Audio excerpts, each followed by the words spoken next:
बढ़ते आगे, सुजॉय डे का सवाल लेते हैं। इन्होंने बीरभूम वेस्ट बंगाल से सवाल पूछा है। डिक्सन टेक पे राय जानना चाहते हैं। शॉर्ट टर्म का नजरिया है 4 से 5 महीने का। 14,495 की बाइंग है। लक्ष्मीकांत जी, 14495, 14,495 की बाइंग डिक्सन टेक पे फायदे में है फिलहाल। 4 से 5 महीना और रुकना चाहते हैं। फ्राइडे के सेशंस में भी यहाँ पर स्टॉक, थर्सडे के सेशंस में भी यहाँ पे स्टॉक में मजबूती देखने को मिली थी।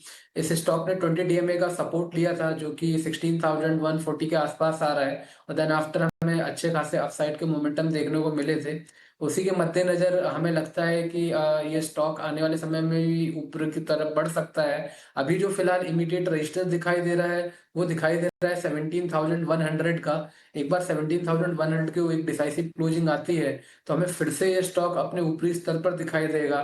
देन आफ्टर फिर हमें इस स्टॉक में मजबूती देखने को मिल सकती है जो किसी स्टॉक को पुश करेगी 17,800 से लेकर 18,000 तक के लेवल तक।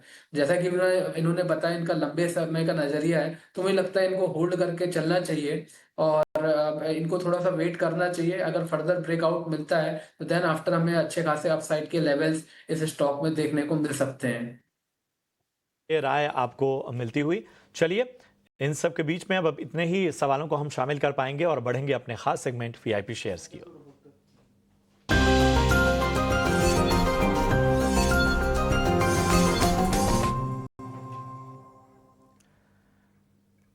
गौरांग सर, बताइए आज आपके रडार पे कौन से शेयर हैं?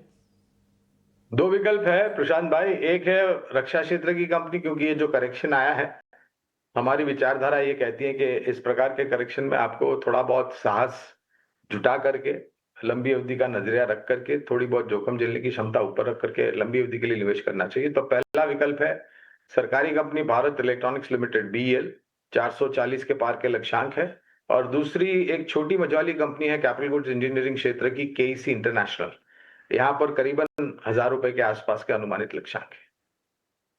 ठीक है, तो ये है राय आपको मिलती हुई। लक्ष्मीकांत जी, आप बताइए आपके रडार पे कौन से स्टॉक हैं?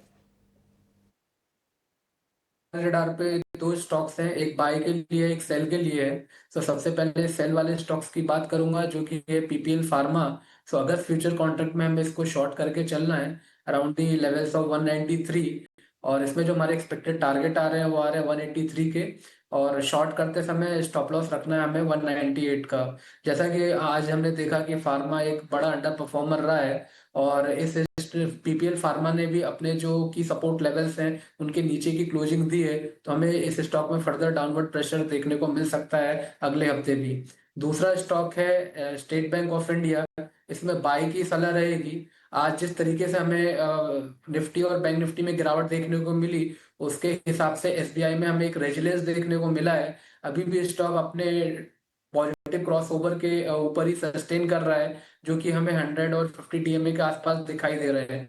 तो हमें लगता है कि जब तक स्टॉक 775 के ऊपर ट्रेड करता है तब तक हम यहाँ पर 820 के लक्ष्य को प्राप्त कर सकते हैं। तो एसबीआई में बाय की सलाह रहेगी और पीपीएल फार्मा में शॉर्ट की सलाह रहेगी। तो पीपीएल फार्मा शॉर्ट की सलाह और इसके अलावा एसबीआई में खरीदारी की सलाह। शुक्रिया करेंगे आप दोनों का इस चर्चा में जुड़ने के लिए और निवेशकों का मार्गदर्शन करने के लिए। फिलहाल